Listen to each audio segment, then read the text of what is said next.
Hello, everybody, and welcome again to the Watchlist Podcast. I'm your host, Jacob Boyer, joined today by Josh Fleisher, a friend of mine from Kutztown. How you been? Good, man. You know, busy working, doing the freelance game right now. So what kind of stuff you been up to? Specifically freelancing? So I got my start out with Liberty Camera. After my internship, I started doing some of camera PAing on commercial jobs. Then from there, I kind of got a little bit more into the production aspect of it. So, you know, being a set PA, being a runner, driver, the whole 9 yards. And then I have slowly begun to work my way into locations now. So a little bit of everything? Yeah, it seems that way for right now, yeah. What do you think's the most fun out of all that? Because that's a pretty wide range. Yeah, it's kind of one of those things where I'm still relatively new enough to the business where I'm still figuring it out and I'm enjoying every aspect of it. So I guess you could say, you know, just being able to be fortunate enough to work on jobs like that and you know, be able to do this kind of stuff. It's really great. I don't really have a specific way that I'm, you know, have my sights set on just yet, although it seems like that may be locations somewhere along down the road. I've been really enjoying myself with that, but I can't say indefinitely. I'm just enjoying the ride, man, you know. Fair enough. I mean, that's all you can really ask for. Yeah, man. So, what one thing blew my mind when I first asked you to be on the show. I messaged you, and then you called me. And I don't even know how it came up, but you're like, oh yeah, I'm doing Super Bowl commercials and stuff now, and I literally the Tim and Eric I couldn't fucking believe it. So, can you talk about stuff like that, or just some specific stuff you've done? Just recently, I did a commercial in Philadelphia. I can't go into too many specifics, but we did a commercial for the Super Bowl. It aired during the fourth quarter. You know, it was a little 19 seconds of a commercial that we did. You know, I know you know it, but for certain reasons, you know, paperwork and such. Can't exactly say. But I also was working on a few jobs. I was PA on this pilot that we did for VH1 called If Looks Could Kill. That was a good time. And then we also did a bunch of other work in Philly recently where I was on the set of Dispatches from Elsewhere. Bounced around on This Is Us, the TV show. That's crazy. Yeah. So then, that was a more locations thing, right? Yeah, that's when I started doing more locations, was when I hopped on the This Is Us job, and that was my first real locations job that I did. How recent was that, did you say? It was last fall, so it was probably within... So would that have aired by now? Oh yeah, it's this season, so everything, you know, that we did, it's on for this season. They used the Philadelphia unit pretty frequently, but yeah, it was a great experience. Yeah, being a part of it. And then the other thing I did, you know, that was a bit of an accomplishment was I worked on this film called The Nomads during our finals while we were taking finals. Yeah. And you even said you left our final exam or something to go interview for that. I was going to be late. So what happened was they offered me to do an overnight on this movie called The Nomads. It's about rugby. Great film.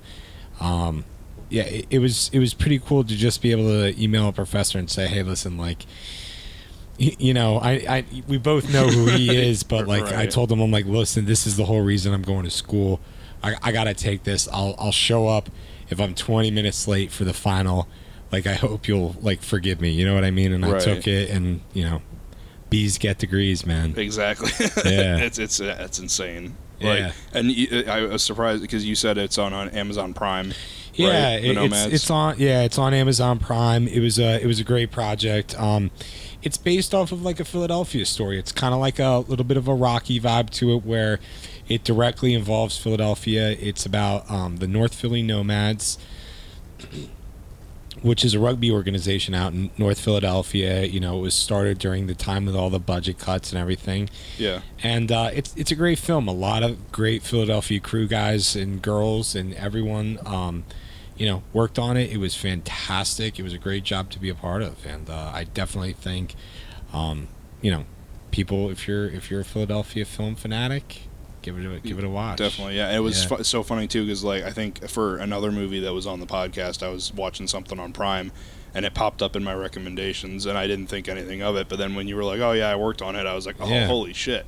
I had to do the watch list immediately. It was really cool. It was a great experience. You know, it was cool because, you know, just being able to work on any film in Philadelphia, there's a certain degree of, you know, passion that you bring to that, because it's a very rare opportunity, and anything that presents itself, people take it very seriously. Yeah. And working with people in Philadelphia is truly one of a kind. I can imagine. Yeah, it must have been such a crazy experience. Yeah. So, like, what do you think has been the most fun you've had on a project since you've graduated? So I would definitely say one of the most fun jobs, I got called by this guy. He has his own production company. He also does G&E. He's a great guy. Worked with him on many times. He called me up, and it was a music video we did for Mr. Wives over the summer. We filmed all night. Great group of people to work with. Overall great experience. Definitely fun just filming all night long in Philadelphia. And then, you know, I definitely say being able to work on a Super Bowl commercial is by far one of those things where for sure, yeah, you step back and say, whoa, like, I can't believe that this just happened. Exactly. Yeah, and you just, you know, you really learn the value of a hard day's work when you're doing freelance production like this. Any kind of freelancing. It's you really appreciate the day a lot more when you know, you put in an 18-hour day on something you get so involved with. And that's, I think, a lot of cases, those 18-hour days, even though they fucking suck in the moment, like, those are the ones you look back on the most, I find, and be like, there's something special about that experience. It's, you know, I don't know what it is, but being able to be up before everyone else is, and, like, you know, coming home after everyone's asleep and then going and doing it again, there's something really cool about that. Like, you know, you're doing something at, like, the different pace than what society deems as normal. You know what I mean? You're not doing the 9 to 5, and it's really cool to do your own thing like that. It's really enjoyable. I can imagine. Yeah. Oh, yeah. I mean, I have some experience freelancing, but not anything nearly as cool as that. I mean, experience is experience, and, you know, I'm sure you have cooler stories than me. You know, I'm sure doing some stuff with, like, I didn't get to drive a Ferris wheel around Philadelphia and have everyone honk at me. I would have a heart attack. You know, there's other times where, you know, you're fortunate enough to drive some talent to and from the airport too. That was a great thing, and you know, it's just being involved with these projects, I think, is the greatest thing ever for someone who's looking to get a real sense of, you know, what the industry's like on a large scale. I think it's great. Philadelphia has a great community of production-based people. It's a really, you know, culturally, you know, artistically rich city to start out with, and I don't think it really gets the credit it deserves as being, you know, a good production hub. You know, everyone looks at it. Everyone's always like New York, LA, and New Mexico. And you know, you got Atlanta. You know, Philadelphia's really turned out a lot of great projects. You know, it's something. You know, I mean, M. Night Shyamalan. Yeah. Oh yeah. Which, can you talk about that, by the way? Because didn't you say that you worked on, like, a Shyamalan thing? No, I didn't have anything to do with the Shyamalan thing. What I was able to do was I was able to I worked for an event that they did. I didn't work on any of their projects. I've you know, didn't do anything with him just yet, but hopefully someday. Yeah. I mean, it's always crazy. I had a guy who I went to high school with, and it was like me, him, and maybe like 2 or 3 other people were like the movie guys. You know what I mean? Like the group that was always like off in the woods, like with a camera doing something stupid. And he was like the guy who like made his like feature film his senior year, and then went to like, I think, USC or something like that. But then he like went off the map, and I lost contact with him. And then one day I'm watching Glass, and his name comes up in the credits as like assistant to the executive producer, and I'm like, oh man, he fucking made it. Like, yeah, man, it's just such a magical thing. It really is, yeah. And, like, you know, good for him, man. USC, that's a great place to be, man. Yeah, that's the ideal. John Carpenter's school. Yeah, for real, man. Among others, yeah. Oh yeah, definitely. That's really cool, man. That's you know, feed that dream. Anyone who has any speculation or doubt about, you know, if if this is even like a possibility as far as like a career. It's tough. It really is tough, and you can't ever lose sight of that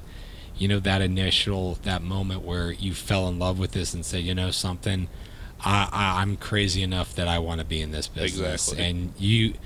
And anyone out there who has any speculation of it, just believe in yourself. That's really what it boils down to. You can achieve whatever you want, as long as you're just believing in yourself. As corny and as typical as that sounds, that's what keeps you afloat in this business, is just the belief in yourself that you can do stuff. Right.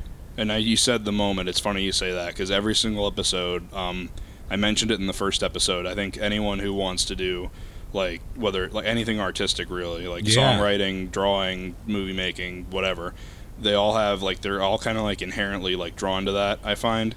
But whenever you hear a director or someone who's big in the field that talking about how they got their start, they're always there's this one moment or there's this one movie where I was no, that's what I want to do. That's what this is the moment I started chasing my dreams. For me, I keep on saying it. I saw Kevin Smith's Red State at a high school party with some friends. But what was that moment for you when everything just kind of clicked? Oh man, it was this movie.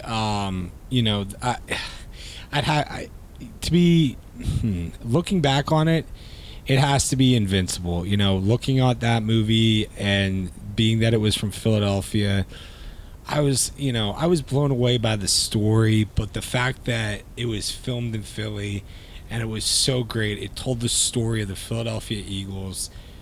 That kind of just really brought me into wanting to be in filmmaking, because I really understood that, I kind of looked at it with a magnifying glass and realized that filmmaking is storytelling. And that is one of the oldest art forms of all time. And that's really cool to me. I think being able to have the ability to preserve someone's story for an eternity is a great thing to do with your time while you're here. And that kind of all clicked for me when I watched that movie. I was like, wow, man, no one really my age would probably have ever even have known that if they didn't see a movie of it that was so played all the time on TV and had so much access. People, I think my age, kind of got a better idea of who Vince Papale was from that movie. And sure, you can say the old grandfathers or the uncles that were there back in the days of the vet, and there's that. But that reached out to everyone in the entire world. And because those people from Philadelphia made a movie about one of the greatest stories of the Philadelphia Eagles of all time, it was able to touch limitless people, and it essentially gave the world a little taste of Philadelphia. Exactly. Yeah. And that's fucking cool. Mm-hmm. That's what's really cool about it. There's something to be said about the sheer magnitude that our industry has in terms of reach. You don't even think about where something will play or how, who's gonna be affected by it. Kevin Smith has that quote where it's it costs nothing to encourage an artist, and you'll never understand the benefit of it. Dude. And that's why you just got to believe in yourself. Exactly. And that little friendly pat on the back will come along someday, and that'll mean so much more to you then. I agree with that 100%. Yeah. So let's go a little bit broader, kind of less specific. Yeah. What's your favorite movie? Another one I always ask everybody. One of my, or favorites. It doesn't have to be one. Top five, definitely. Probably you got Birdman, without a doubt. Mid-'90s is definitely up there. I haven't seen that one. Mid-'90s was fantastic. Jonah Hill did a great job with telling that story. Whiplash, we were talking about that. You can't go wrong with that movie at all. And then the last one that I would say, probably Training Day. Training Day? I haven't seen that one yet. That's one of those movies where everyone's like, oh, you gotta see it. And it's there's a whole long list I have where it's you gotta see it. And I'm like, yeah, I'll get to it eventually. But it's, you've seen Birdman, though, correct? Yeah, I've seen Birdman. I've seen Whiplash. What was the other ones again? Sorry. I haven't seen mid-90s. Birdman, Whiplash, and shit. What was the third one? We have Birdman, mid-90s, Whiplash, and then I forget the other one. I think that was it. That was the only ones that I said. Oh, okay, so then, all right. So Top those are like your right go-to? There. Yeah, those are my go-to. I love that. Beach Bum is another one that I've just recently have appreciation for. I wish I got the chance Matthew to see McConaughey that. plays a great, beach drunk. I think he's fantastic. Yeah, he's quite funny in that film. He definitely looked it. I've seen a couple trailers of it. And it looked man, hilarious. Filmed in like a terrible part of Florida. It's good. There's some really good movies. Harmony Korine did this one. Spring Breakers out of there. Yeah, he's another one, man. He films in some weird parts of the world. Yeah, like I think he just has had some weird mission to find the creepiest parts of the universe and film movies. There's have you ever seen his movie Trash Humpers? No, I mean, like, you can just get an idea based on that title, but it's such a fucking crazy experience. I saw like trailers and clips of it, but you want to know something? I never saw it because I never knew a place where I could buy it. Exactly. Yeah. I was like, that's probably for the best, because like I don't want to be buying anything that says Trash Humpers. Like, I don't know. I'd be judged heavily. Exactly. Well, I mean, there's something to be said about a really good title. There was this movie I saw in Target. I was just going. I think I was looking for The Lighthouse because that was my favorite movie of this past year. I really wanted to get a DVD of it, so I kept on being like, "Do they have it yet? Do they have it yet?" And when I was going through, I found a movie starring Sam Elliott. I think he's the only name in it, but it was called "The Man Who Killed Hitler and Then the Bigfoot." There's something to be said because I was like, "There's no way that's fucking good," but I need to see that goddamn movie. Probably rated NC-17 too, or something really uncomfortable. There's some great hidden gems, man. I go out to the Berkshire Mall, and there's this FYE there, and there's this guy in there who I come in and he recognizes me because we both have an appreciation for really weird movies. And he put me on to this My Own Private Idaho. Okay. And that was something right there. And then I also got a copy of Kids, the Larry Clark film.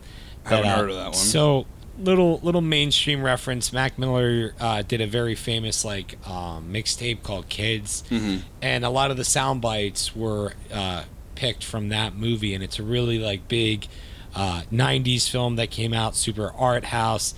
Really edgy, talks about the AIDS epidemic right then and there, but from the kids' perspective. So, oh man, that's interesting. That's where you get the dark level of twisted shit that they're going for with that artsy stuff. But right, definitely, I as I was telling you before, I'm a big fan of hyper realistic movies as well. I like anything that's just really out there and unconventional, but it has to fit that okay, this at least has some sort of a direction to it. Other than just being a total clusterfuck. Exactly. Yeah. But, so do you have? It's kind of going back a little bit to the favorite movie thing. Yeah. We might kind of rehash some of the same points a little bit, but do you have any people who work in the industry, like directors, cinematographers, editor, anybody who you're that's the gold standard of someone who really has their job down to the science, and I'll watch anything that they make? Do you have any people like that? I mean, yeah, man. There's always a few. Pete Berg. He has the guys flick thing down to the T, man. He knows that sexy shoot 'em up badass. He's got that art form kind of down right now. And anything. I'll say this right now. Anything Tarantino, I'll watch. What'd you think of Once Upon a Time in Hollywood? Some I never saw it. You haven't seen it yet? I haven't seen it. I haven't seen the last film that I actually saw. I think in the theaters was. Well, I mean, when you're pulling 18-hour days all the time, dude, it's really rough. hard to get in those your fun memory moments. gets shot sometimes, dude. But I just the last movie that I think I watched was Cabin in the Woods because me and my girlfriend were just why don't we put this on, because it's one of those totally wild movies that takes you left and right all the time. Exactly, yeah. It's just a crazy experience. But yeah, I definitely recommend Once Upon a Time in Hollywood. Yeah, I mean, I heard great things about it. Like, great cast. It can't be bad. You know. Exactly. Yeah. It's kind of like now. Are you more when you are you just kind of like anything Tarantino has his name on you'll watch, or you kind of like prefer the more like. Because this is very, I don't know how to word. It's like this is a very Jackie Brown movie. You know what I mean? Where it's like way more about the characters than it is about like what they do. You know what I mean? Yeah, I like, hear you. There's a huge difference between like Kill Bill and Jackie Brown. I get that. Like, and you know, I think I've kind of just gotten to a point where Tarantino just interests me as like a person because I want to see the range of his creativity, I guess. Yeah. I guess you could just say I pretty much watch anything that he turns out because he's enticed me enough with his projects that he's done to start out with that I would keep going back to watch, you know, what he did next. Exactly, just because he's interesting. What do you think of the fact that he keeps on is like, oh man, 10 movies and then I'm out, and we're on 9 now? Yeah, right, dude. I just think Tarantino's gonna keep doing it. You know what I mean? Like, he's one of those guys that got very lucky in the business where he's able to create his own project and be like enormously successful from everything that he's done. Yeah. He's not getting off that wave anytime soon, man. Exactly. I don't care who you are. Like, you know, Tom Brady, prime example. He's still riding the wave, man. You know, he could retire right now, but you know, he's still going to play football. Tarantino's not going to stop directing or making movies anytime soon. I'm skeptical, unless of course he gets some sort of crazy amount of money from a studio that says, "Listen, you can just go away into like, you know, the hills of Hollywood and never come out for the rest of your life." Disappear into your like private theater. Yeah, like, yeah. And like, you know, drink brandy and smoke cigars and watch all your old rough cuts. Like, you know, he's not doing that, man. He's really not. So like Tarantino is the man for you. Tarantino's Who are some other the man. ones? And you want to know something? I want to talk a little bit about some people in Philadelphia. There's a lot of great guys that came out of Philadelphia. One of the people I've been very fortunate to work with, his name's Scott Curry. Been in the business for roughly 30 years. Great professional working relationship with the guy. Very fortunate to be able to work and you know, learn from him. He worked on, you know, a lot of movies. Take the time, Google it. I'm sure you could find something cool to, you know, find the movies on his IMDb or whatever. But yeah. He's definitely someone who I would toss up there. You know, if he told me he worked on a project, I'd probably watch it. He's been doing this for so long. I've been working with him. What's some like standout stuff that he's done that like most people would know, do you think? 12 Monkeys, really? Philadelphia, you know, wow. Just those. Like, in what capacity? Like he directing did locations for them. Okay. So he has background as a production manager and locations. Okay. But he got his start with locations. Like that's you know what his bread and butter is. Gotcha. Yeah. Who's some other Philly people? You know, there's a lot of great guys. You know, any of the camera department people that I worked with. You know, there's so many of these guys of, you know, the people that I worked with over at Liberty, Chong Pak, Brian Connor, Dustin Rasick. If any of those guys worked on a project, I would immediately be going to see it because, you know, I kind of created this. I had this good working relationship with them where they just educated me, and you know, I would just show them that respect and just be like, yeah, of course, I'm gonna go see it in theaters when it comes out, kind of a thing. Right.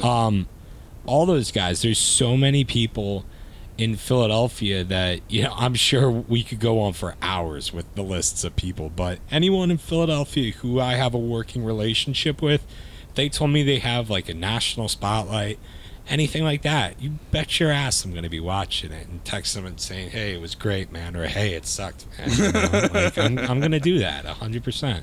Yeah, it's definitely good to have that broad of a network. I mean, like any direction you go in as a talented person, you can for sure connect man. with. But you know, to touch upon some like mainstream people right now, I think you know, for sure, Pete Berg is definitely up there. He's doing great stuff. Ballers, all of his movies, Lone Survivor. Like, I think he's kind of like the gold standard for, guy stuff. You know what I mean? Like, yeah, bro, like, let's go to the gym kind of stuff, Gotcha. But, like, he's definitely someone who stands out to me, for sure. Fair enough. Speaking of having this might be a really big, broad of a stretch, but like a tight-knit group of people, I guess now we can get into our film discussion segment. So definitely, man. Anyone who is just tuning in for the first time, the gist of it is I had a show on my channel previously where I'd recommend a bunch of movies that got flagged by copyright all the time because I would show footage, and I hated the sound of my voice reading a script because it just sounds so jilted and terrible, but I still wanted to do movie discussion, so here we are. So every episode, the guest recommends me a movie, I recommend them a movie, we discuss. So the movie that Josh recommended me was Salt Lake City Punk, which I had heard nothing about before you told me about it, and I watched the trailer, and I was like, this looks like something special. So yeah, man. I guess we'll start with non-spoilers first, but tell us a little bit about Salt Lake City Punk. So first, I'll say this right now. The first and only reason I recommended that was because I wanted you to see who the lead character in this was going to be,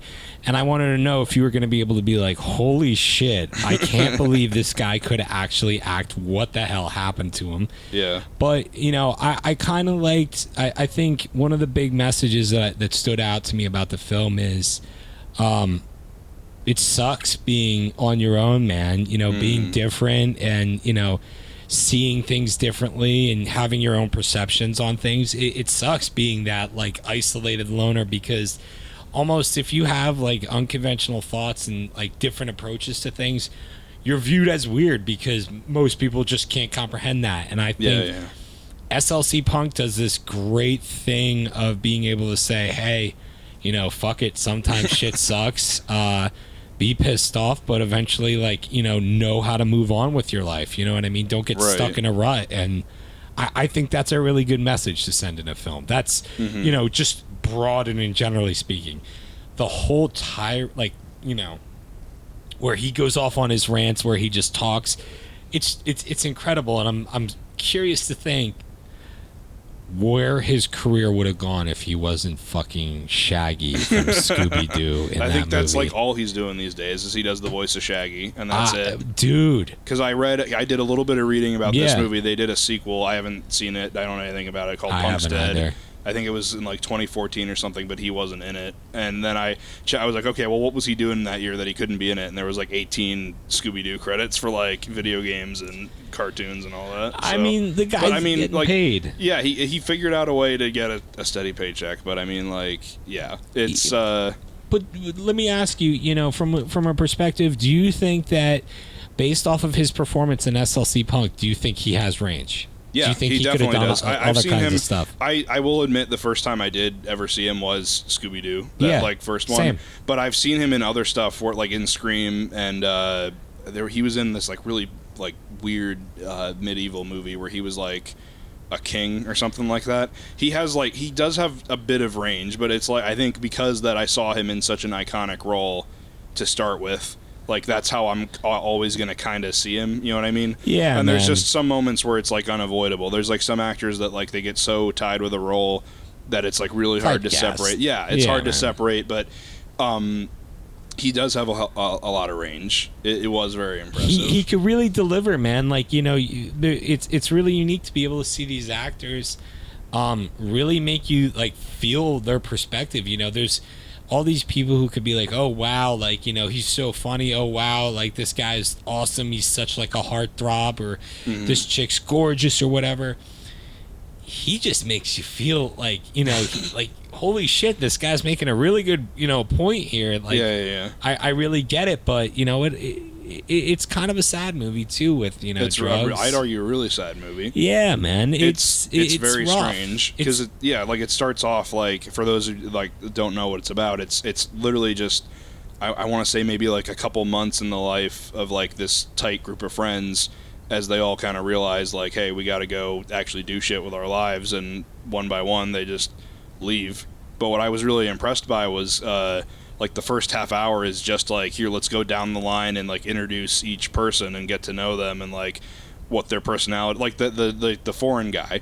We have like a 10-minute scene about like how rich he is and like how paranoid he is. Weird. And then like 5 minutes after they introduce him, he's like, hey, I'm leaving. And it's like, we never saw him again. And it's like, well, at first you're like, what the hell is that for? But like like you said, it is really like a kind of a sad thing where it's like we're growing up and yeah, man, it things takes are you back changing. to those high school days where like, you know, you have your tight-knit group of friends and one person's going off to Harvard, the other guy's going off to like University of Southern California, you know. Exactly, yeah. It's kind of sad. It takes you back to that, like people are going their different ways and life doesn't stop, you know. But still really funny.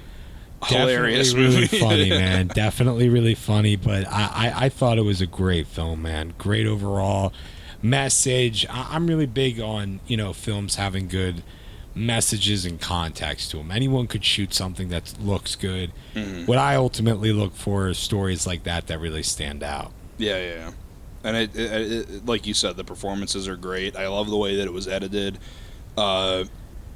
I was expecting a lot of like trippy, like drug sort of scenes. Yeah. And it has those moments too, but that's not really like what it's about. Yeah, it's not abusing that kind of. Exactly. It's like just this is a part of that life. Yeah. And we're giving you an honest representation of what it's like. You know what I mean? Yeah, man. And it's cool. And like Salt Lake City out of all places. You know, just like, middle of whoa, fucking nowhere. looks Mormon cold. country. Yeah. And you know, I love how they talk about all the like the religious and political stuff that was going on in that time. And, Yeah. you know, he's it's one thing to be pissed off and incoherent about what you're talking about, but the other thing is it's really cool to see that he has a point. You know what I mean? Like, oh, Dad, you know, you're just a part of the stupid, fucked up system where, you know, you're just in a rat race and you're just playing the game like everyone else. And fuck that, man. You conform as pig, you know? Exactly. Like, and then Dad's like, well, yeah, but... yeah, I'm so making what? money. Yeah. And, like, I went to an Ivy League school, and that's what your ass is going to do, too, you know? Doesn't make any sense. The But, dad was fucking hilarious. Oh, I the- loved the every whole- scene he was in. the concerned mom about how like the hand gestures and everything, like I'm really concerned about him and if he's even gonna make it to college, like. And then 2 seconds later, he's like, oh, he's a fucking asshole, just Yeah. like you. Like, that's so good. The hair, the mohawk, dude. Yo, for real, whoever did hair and makeup on that movie, like big shout out to getting that like 8-foot blue mohawk to just be perfectly in, like, you know, Exactly. in perfect structure throughout the whole scene, man. That's an art right there. It's a lot of unsung roles in movie making in general, but like Definitely, that man. Mohawk specifically. Beautiful. I would have liked to have seen an Oscar for the best Mohawk in a movie, but Hey, man. Definitely. That's some impressive stuff that they did. Like yeah. the spiked hair, like the shave, the tattoos, all that stuff. That's really something.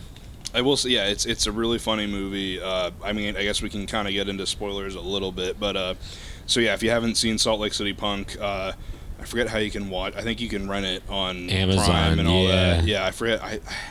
I don't know if I did it on Prime or YouTube, but I know it's available. You can rent it on most places where you can rent movies. But yeah, so spoilers. What do we? I wasn't expecting that ending. Like, I mean, I kind of knew something was going to happen. You know, he had to eventually be the one that grew up too. You know what I mean? Yeah, but it was like, I thought it was going to be like a weird thing where it's like, because they meant like, does he mention early on that like, I know at the end they have that moment where it's like Bob is the one who like got me into this whole punk thing, but did they mention it earlier in the movie? Yeah. They show how like they have like a little flashback, I think, after when he's going on the mall, like around the mall, and he's talking about like, oh, and then you got your like dead Kennedys, like, hello, Yeah. like blokes, you wanna, you know, like the Yeah. fucking posers, as he referred to him as. Right. And then he goes, you know, Bill and I, like, you know, back in the day we used to, you know, and then he has like the flashback of them just being little brat kids, like throwing shit out, Right. you know, spray painting, just being little badasses. it's hard. It's like right in between that. It's like very fast when they toss that in there. Yeah, I thought it was, but like because of that, I thought it was going to be a thing where it's like Bob got me into it, and then it was going to be a thing at the end where like Bob is like, "Come on, man, like got me out of it. We gotta grow up." But like, and that is kind of what happens, but like in a very not in sad that way. Yeah, yeah. That like I kind of was expecting the whole like we gotta. Like the last man standing is gonna have that moment where he's like, I gotta grow up, but I wasn't expecting that to be like the catalyst for it. You know what I mean? I mean, but it's the perfect way to do it. Yeah, the drugs and everything. I kind of saw a little bit of foreshadowing in there, you know, with that. It's like, oh boy, here you go. Like they're like sprinkling in that everyone's a partier, and sometimes he goes a little bit too hard because he goes off half cocked all the time because he has a temper. Mm-hmm. You know, the writing was kind of on the wall. I was like, oh crap, this dude's gonna die. But yeah. Spoiler alert. Well, no, we're definitely in spoiler territory now. But yeah, we can say whatever the hell we want. But what'd you think of the cinematography of it? I liked how it had that like early 2000s like VCR videotape kind of aesthetic to it. Yeah. But they shot some beautiful shots of Salt Lake City, man. Like the mountains, the actual city.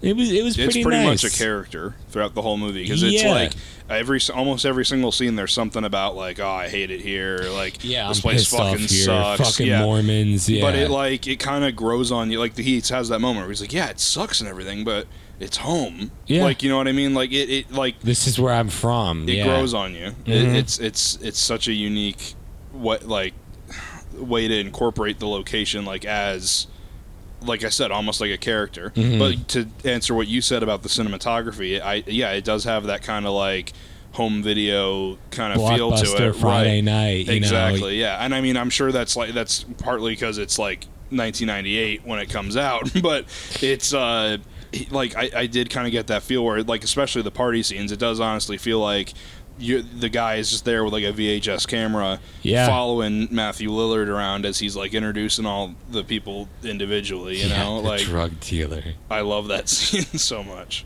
I love when they go over to his house and they get all paranoid because they thought that like they stole drugs from him and everything, and he pulls the gun and he goes all like, it was funny, and then he's like, oh, I'm sorry, like I'm just kidding. Yeah, like bye, I go on a trip now. Like I like how that whole conversation between like I forget the guy's name, but the foreign guy and Matthew Lillard is like almost one seamless take where he's talking about the plane crash. That was really impressive. I forget his name too, but like it was something weird. But whoever let me look up this guy's name real quick. Yeah, I don't know. It's such a.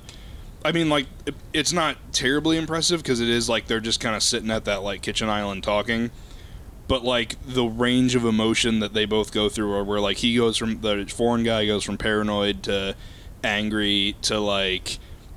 And then Matthew Lillard is like starts off like relaxed, and then he starts to freak out and starts to get sad as he's talking about like, oh yeah, my parents fucking died in front of me. Like it's just like totally it's so fucked intense. Up. So this dude was an Inglorious Bastard. His name is Til that's Schweiger. Where I fucking remembered him from. There. Yeah, he's the guy, the German guy who betrays his joins the bastards. Yeah. What the hell do they call him? He's not the Bear Jew. No, he's not the Bear Jew. He's Hugo Stiglitz. Yeah, that's Hugo Stiglitz. Oh my he's a fucking badass. God. And then Jason Segel's in that too. Shouts out to him. Such a fucking weird he's like great cast. Does, like nobody he and like the Matthew Lillard and I forgot the actor's name, but the guy who does Bob, like they're the only like people who really do anything in that entire movie. When you get down to it, everyone else is just kind of like background noise. Exactly, but it's so weird. Like the like I don't know, like Jason Segel specifically, like as like this just stereotypical nerd-looking dude who's like, just one night he decided he didn't want any of the cars to have windows. Yeah. It's just like it's so fucking funny. It's like how they even dressed him again. Shouts out to the hair and makeup people. It's like a polo, coned back hair, really huge dorky looking, and he's going having like a rage moment, man. And he's just smashing it. And like the other thing is they steal cars. It's like, oh, one night we got bored and we stole a car, got high, and drove around drunk in it, and then we trashed it. great story. Like, that reminds me too, is like I love the moments where like everyone's high and they do this great thing where like you'll hear the beginning of a conversation and then they'll fade to like maybe 20 minutes later in the conversation and they're talking about something completely fucking different, and then they do that maybe like 3 or 4 times. Yeah. Like the scene, especially like where they have like the hookah and they're down in the basement, the scene you mentioned in the car, where it's like, and Reagan, man, like he only has one testicle, and we go from there to like we got to get rid of this car, and it's so like helter skelter, man. Exactly, but it makes you feel like you're in that situation too. Yeah, like you feel baked with them. Exactly. Yeah. Well, I mean, regardless of if you've ever done drugs, like you kind of you can all identify with that moment where it's like we're just hanging out with our friends, and we're shooting the shit for hours, and we go from such a weird fucking point A to like an even more ridiculous point B. It's man. It's so fun. It's great. It ties into like that hyper realism thing that you mentioned in a really unique way. Love those movies, man. They're great films, and the one you recommended me it spoke to me poetically. I guess, do we want to use that as our cue to get into Bronson? Man. Okay. Hell yeah, dude. So really quick then, if you haven't seen Salt Lake City Punk, definitely recommend it. Like we said, it's on Amazon Prime. I think it might be on YouTube and Google Play as well. I'll put like a link into the description or how you can watch each one. But yeah, so the movie I recommended, Josh, was I feel a very often overlooked Nicholas Winding Refn movie, because everyone always talks about Drive. Yeah. But I'm like, no, fucking Bronson. That's where it's at. For real. And I go on record as saying this is probably next to playing Bane, one of Tom Hardy's best performances of all time. Yeah. I'd say this is his number one. His range of just sheerly playing a chaotic madman. Mm-hmm. Oscar worthy, without a doubt. This movie was just like this unstoppable force, and he was just crazy, man. Mm-hmm. The whole aesthetic of it was just, it was like Tarantino, Wes Anderson, and like any other art, like sprinkled in with 2 like art house producers. Maybe you throw Harmony Korine in there and someone from the 80s, and that's what you have with this. Like, exactly. It's just genius. Like, you don't see this kind of stuff. It's artsy, it's trashy, it's masterful. It hits all the notes, man. It makes you feel sad, but it mainly makes you laugh and just go, wow, this dude's crazy. I heard it described one time as what's it fucking called? Clockwork Orange with muscles. Yeah, well said. Basically. Well said. Whoever said that was definitely on point. I loved every single aspect of it. How it was shot. Mm-hmm. It had like creativity behind it. Like, the set deck behind it. People who were, doing those locations and the filming of it, I think that's what just made it perfect, because the cinematography, the decoration, the production design, everything was just working together in perfect harmony in that. Yeah. Beautiful so, work. I guess let's really quick summarize. So Bronson is the true, somewhat, they kept it mostly based off of a true story. Based on a true story, and from what I understand, it's almost 1-to-1, with the exception of like maybe changing like his relationship with his dad, I think that was the only thing they changed. But I just watched the film. But yeah, it's so Charlie Bronson is notorious as Britain's most violent prisoner, and it's basically just his life from like his like early years to like now. And I think to this day he's even still in prison, which is hilarious because he just keeps on fucking up. Can you imagine him like being out in the streets just like that? Like he just back alley like fighting like 2 people all the time, and like it wasn't just that. Like, after a fight he'd pee on people sometimes. Like, and he'd have a big shit-eating grin on his face with that creepy mustache and everything.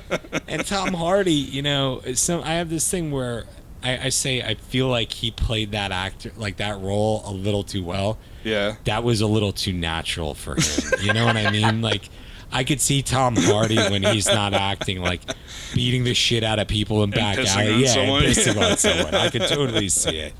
He's insane. Like the whole thing where he gets locked up in the loony bin, and one of my favorite scenes that we were discussing earlier, when he's sitting in there and he's got the straitjacket on, and all the guards are coming in, and they're like, "Hey, Bronson, we got a fucking problem here," and like they're all just crowding around him, and there's like probably 12 people, right? And they're like, "Hey, we got a problem," and he goes, "No, not at all," and he just takes out a club and just starts beating the shit out of people, like taking on 12 dudes.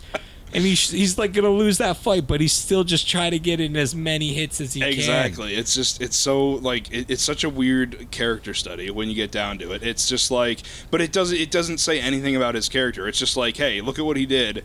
Isn't that fucked up? Yeah. Like any other character study would be like, man, I wonder why he does this. Like, yeah. Let's get inside his head. What happened during his childhood years that made him like this? But like I said, the whole movie is just like, look how fucked up this guy is. Isn't this funny? Like, yeah, he's humorous. It's to the point where like, people could just be like, are you serious? Like he really held a librarian like again like that way. Like when he's running around naked, like after he's painted himself and he's like just sheerly crazy.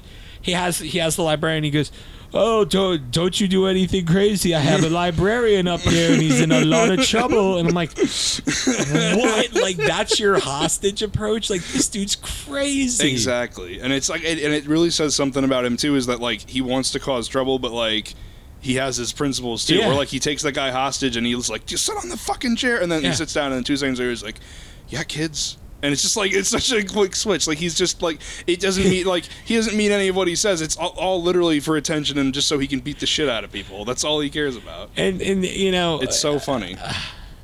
When he gets his vocabulary, just like how he delivers his words. "Oh, you fucking cunts. Oh, shut your fucking mouth." Like, oh my God, this dude was just... I can't imagine. How about when he's in the watch shop? Oh my God, I love that. Or whatever the hell he was buying. It was a ring for like that girl that he liked. Yeah. And he smashes the dude's face in, and he goes, "Shut the fuck up! You're not gonna call the fucking cops. Wait until I leave. 10 minutes preferably. Thank you." And just like and then comes back and is like 15 minutes. Yeah, like, just ridiculousness, man. Like and like. I think it's a real, but here's the real thing that's just amazing about it is Tom Hardy delivered. He delivered that role so well. He was so convincing. He was so believable. The bald madman where he's the intermissing editing between him narrating his story and everything, where he has like his face painted. And it's just like, dude, what the hell is going on? Like, exactly. I had to make sure I wasn't like tripping on acid or something a few times when I was watching this. Like all the 80s references that all the 80s like synth pop that was going on, and it was a great movie, man. I can say that I'd probably watch it again just because there's things I missed. True genius. I'd really love to meet the actual Charlie Bronson someday, like if that's at all possible, just to meet true craziness. There is a petition out there to get him released because he's like, really, because the whole art thing is like true to it. Like he goes by Charlie Salvador now, because he like really likes Salvador Dali, and you can buy his paintings and shit online, and there's a petition to get him. It was hilarious too, because like recently, like within the past like 2 years or so. He went back to court while he's already in jail because like some prison official says that he like got like roughed up really bad, but like it was proven that the prison guy was lying, and Bronson on the stand was like, "I've done a lot of fucked up things in my life, but I did not do that," and they fucking like believe him. Like he's such a unique guy. But I mean, I guess we can get into spoilers a little bit. But, man.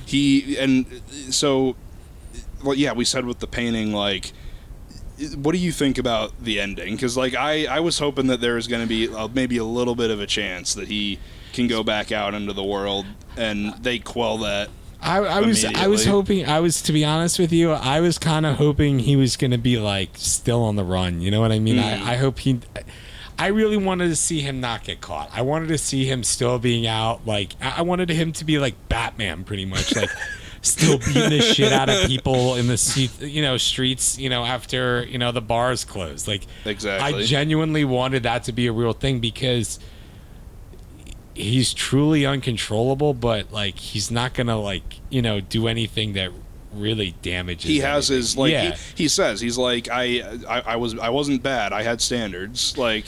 Yeah, and as fucked up as they are, like he does take the guy hostage, but he doesn't beat him up. He just screams at him a little bit and lets him on his way. That's it. He really yells at him loudly. But the other thing is when they're all in like the loony bin and they're all drugged up, and the one guy who he just strangles. He gets up and he just starts twisting and he looks around and he's holding this guy. I'm like, holy shit. And then they drag him away, and he's got like the Nixon. Yeah, he's doing the Nixon peace signs going, and I'm like, that is amazing, man. That's great. That's such a good movie. I want to know who the genius was whoever they said was hit the Nixon when you leave there, Tom. All right, we're gonna do that take again. Ready? Roll camera. And he's Nixon. just like no reaction at all. It's amazing. Just lifeless, but like. It's all just so he can get back in prison. It's just he says he's like prison. Like, I don't think he says like prison is where everything made sense. Yeah, he's just like he says I liked it personally. No, fuck that. I loved it. Like that's my favorite line in the movie is when he's talking about how much it made sense. That whole montage for when he's like when it shows all the newspaper headlines and he's like talking about like the different prisons and like the pros and cons of like and how he likes being able to fight there and they have good food. Like he's comparing them like hotels. I'm like, this dude's crazy. Never have to worry about paying rent. Like the guy makes valid points. They got all time. the amenities I need. It's like you got a good bed, a toilet, a sink. Food, what and else you can fight all the time. And I remember when they kept drugging him and when they would come in and they shot him with the needle up in his ass and they had him like hogtied like that. And oh, you fucking cunts! Just twitching out, man. That was so funny just to see him. Like nothing fazed him, man. Yeah, nothing ever got to that guy. He was just demented. Right. He out crazied crazy, man. Like that in itself is an accomplishment. That I don't know, man. That just the fact that he's a real person. Can you imagine seeing that? Yeah, I mean, we talked about it a little bit, but obviously, Tom Hardy does the whole thing where it's like, I'm going to sit down with you and talk to you about your life. Yeah. And because how else do you even attempt to get inside that guy's head? And if he ever gets out, that's not someone you want to do a bad portrayal of because he'll remember it and he'll come after you. Yeah, and Tom Hardy's could you imagine that square off the actual Bronson versus Tom Hardy? Tom Hardy has probably pissed himself. Yeah, but, it's because I said before we recorded there's a tape of where they asked him a bunch of things about the movie. At first he was like, before the movie came out, he was like, oh man, it's probably gonna suck. I'm gonna hate it. And then his mom was like, no, Charlie, it's a good movie. You'll like it. They do you justice. And he's like, oh well, if my mom likes it, it must be a good movie. Which side tangent, but how do you beat yeah, my son is Charlie Bronson. How do you take ownership of? I mean, they're long dead, but I would have it'd been so weird, such a weird dynamic. Oh my goodness. I mean, yeah, I guess there kind of just comes a point when he's done so much where you kind of can't really deny it. You know what I mean? There's gonna be someone who knew that he was related. You know what I mean? People talk. Yeah. I don't know. At that point, do you just does the embarrassment get over and you're just proud? Yeah, my son caused $10 million worth of damage to this prison during a riot.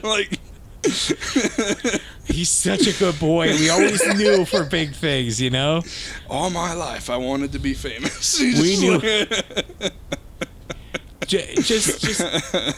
I think the bare essential of when I knew that this dude was just nuts is like you said, when he goes down and he lists off the hotel, the prisons, at their hotels, man.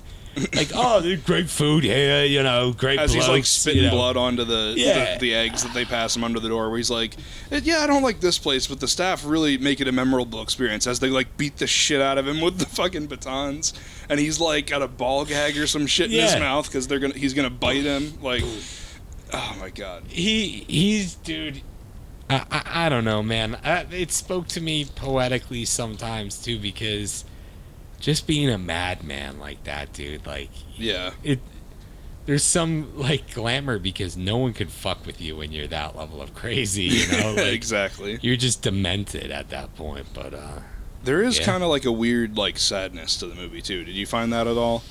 Like, there is a part of you, I feel like, we touched on it a little bit, but like, there's part of me where I was like you said, I want to see him do well. I want to see him be like the Batman of Great Britain. Man. So there's like that weird kind of dynamic, but it makes sense. I mean, obviously they have to do what's like true to life, but right. But I think the sad thing about it is like, you know, everyone knew that this dude was like nuts. Like, there was no denying that. Like, he was known as a madman. They would be like, Bronson, the madman. Like, you know, they knew he was crazy. But I think the real sad thing is like, you know, going into this whole discussion about, you know, the Joker and how it brought, like, you know, mental health issues into the light.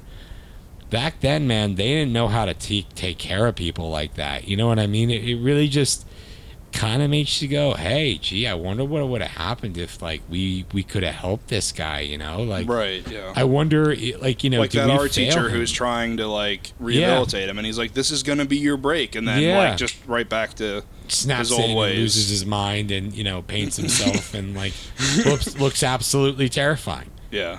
You know, it sucks because, you know, I guess you could say he has enormous potential.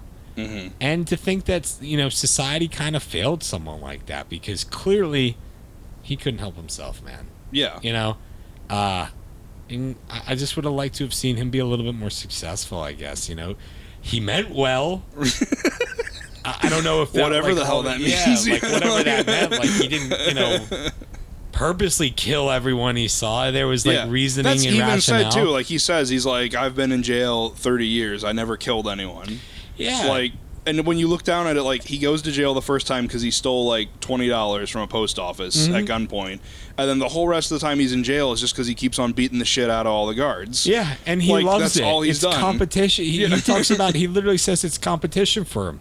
Yeah. And they hold him, and he's like, "Oh yeah," you know, he gets his jollies off of it, dude. Like, blows my mind, man. That like that level of crazy's out there. Yeah, and it's so fascinating to watch, and I mean, like, again, it just frustrates me that, like, I mean, like, don't get me wrong, Drive is a good movie, like, great. Yeah, dude. But there's something no like denying that. Exactly, but like it just sucks that like this one is so overshadowed by that. You know what I mean? And I mean, like, you get that with every director where it's like that's a film the one buff kind of film, man. Like, yeah. To the average consumer, you're not really going to be appealing to someone who likes those big summer blockbuster movies with that. That's someone who appreciates movies and appreciates a good story. You know what I mean? Like, it's not for the typical moviegoer who, you know, family movie night at the cinema. Mm-hmm. That's a hidden gem. I hope that man. you're not taking your family to go see Bronson and feel like, yeah, man. That's a hell of a 20 years from now. I can imagine being like a 6-year-old kid and be like, "Oh, you fucking cunts!" And like, yeah, where do you learn that word? Shit. My personal hero, Charlie Bronson. Yeah, who's your hero? Josh, you know, your son wrote about Charlie Bronson. How the hell does he know who that is? I don't know. But yeah, YouTube. It's such it's a great movie. I'm really glad you liked it. Yeah, man. Great recommendation. More people need to be talking about it. Definitely, so, dusome I guess winding down a little bit. We got a little bit more time left. So like, what's down the line for you work wise? What do you got? What's some upcoming projects you got going on? So down the line currently, I have a few shows and interviews that I'm holding for. You know, and right now, I knock on wood. I may or may not be getting some news back from prospective job that I'm waiting to hear back. I'd like to keep it as vague and general as possible. Is it huge or? Career changing is the words I would use for it. Really? Yeah. Is it still kind of in like the production PA locations type field? No. It'd be something completely different from that. But I'll definitely reach out to you and I'll let you know. Finding out Wednesday if I have a job with this organization. You're familiar with it. It's something I got coming up, but we also have a few jobs up in New York that I'm working on, and then I'm gonna be trucking for a few jobs too, for a few commercials. But nothing too outstanding. No DiCaprio films or anything like that. But right. Just some basic work right now, man. The cold weather is starting to go away in Philadelphia, which means production is starting to pick up, and we'll see. It's all the waiting game, man. Being Fingers good. Crossed. Thank you, brother. Appreciate it. And I mean, I'm always like it. Just like I said, it blew my mind when I'm like, oh man, Josh is doing Super Bowl commercials. And he's out in Philly. Blows my mind too. He's living the dream. It's just like that's one thing. Like I mean, I've had a bunch of Kutztown people on, and it just is. It's so nice to hear like that we're all out there succeeding in our own way, grinding, big or man. small. It's just it's so inspiring. But let me ask you something about this. Being a Kutztown graduate, I kind of got a bit of a chip on my shoulder. You got these kids who have these awesome educations with like great universities like Temple, all these other great schools, and it's kind of competition because we don't have that reputation like a Temple or like a USC or an NYU or any of those other schools. So I think it's kind of on us to work a little bit harder than everyone else and right. Really strive to go above and beyond for it, dude. I think that that's probably how you had your success with PBS, man. You go get it, man. I had a little bit more of an in there where I mean like not the only in, but like I lucked out in that my stepdad was best friends with like their head of production. But it's all about it's a connection business, man. That's all it is. It's all about getting your foot in the door any way you can, and I mean like things lead to things. Like I mean, one thing you kind of touched on is like believe in yourself and always kind of have faith that things are going to work itself out. I think the other important thing to realize is that you're not always necessarily going to be doing the most exciting project, the thing that you're super passionate about, but it's important to recognize that gotta pay the bills. You gotta pay the bills, and then that eventually leads to other things. Like I mean, I don't want to say too much about it either, but I kind of lucked out in that some of the stuff that I wasn't like super interested in that I did with PBS is now possibly leading to like an upstart business freelance thing, which I mean we can talk about it more once we're not rolling, but it's just like like you said, it's all about like meeting all the right people, getting as many giving out as many business cards as you can, really making sure people shaking hands, making sure people remember your name. So let me ask you, here's one question that I often get myself, is if you could go back and do it all over again, would you even go to college, or would you just jump right into the field if you could? I would go to college, I think. Why? Because Tell me why. One thing that I mean, you always hear about with like famous directors where it's like, oh yeah, I did everything. I was the camera guy. I wrote the script. I edited it. Like I did everything. And I kind of really latched on to that mentality. Mm.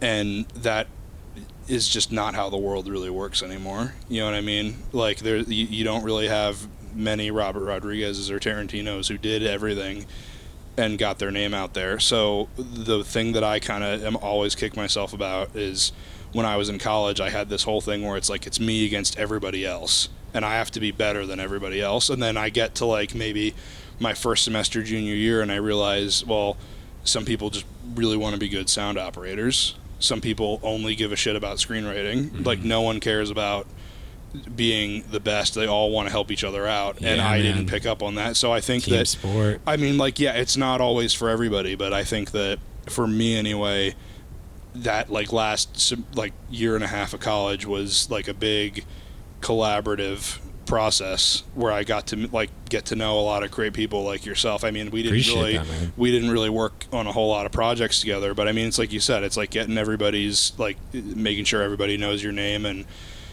we all help each other out in one way or another. It's man. Like, it's just business of relationships, man. Exactly. So I think that the one thing that I didn't realize initially, but I'm glad that I went to college, is because of that collaborative energy. Yeah. Because like in the real world, like, I mean, yeah, like people are out to help you, like, but it's so, and I mean, even in college to an extent, but like everyone in this industry who doesn't know you is only out to help you if it furthers their own interest. You know what I mean? And that's not necessarily like an evil thing. Oh yeah, it's just it's nothing personal. Exactly, it's just business. Right. So, but I think that definitely exists in college, but it's like to a much lesser extent, where it's like, oh yeah, no, I'll do your thing for you because now I can take this work and use it in my reel, and use it as like a sound operator credit or whatever. Yeah. So I think that going right into the industry.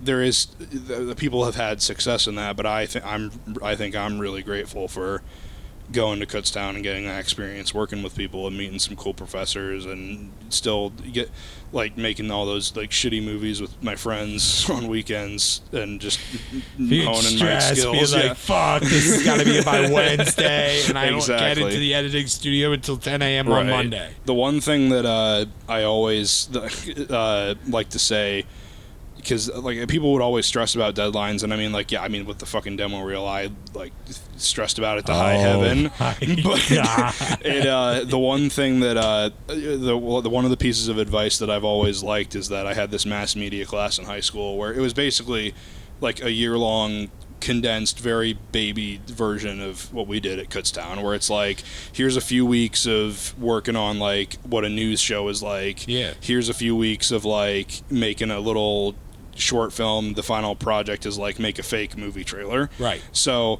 but one thing that our teacher always told us is like we would have a thing where like we would screen all our projects and we would like say what we thought about them, what we could have done better, what we were proud of.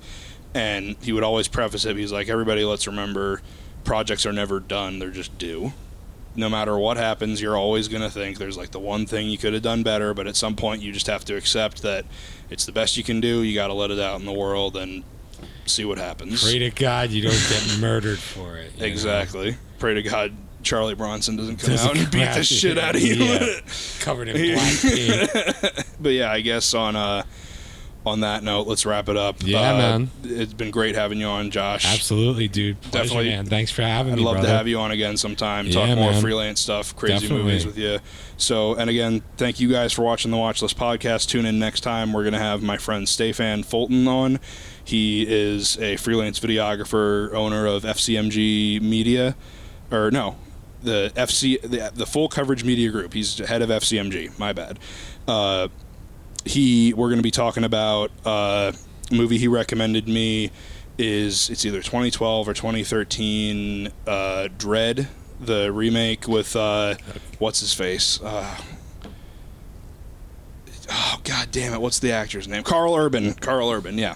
So yeah, 2012 2013's Dredd starring Carl Urban. And the movie I recommended him is 2016's Operation Avalanche by Matt Johnson and I think it's just Matt Johnson. I forget the rest of the group. But, so those are the movies for next time. Check them out if you haven't seen them. Again, Josh, thanks so much for coming on. Man, pleasure talking with you. Love to have you on again. Definitely. And thank you for watching the Watchlist Podcast. We'll see you next time.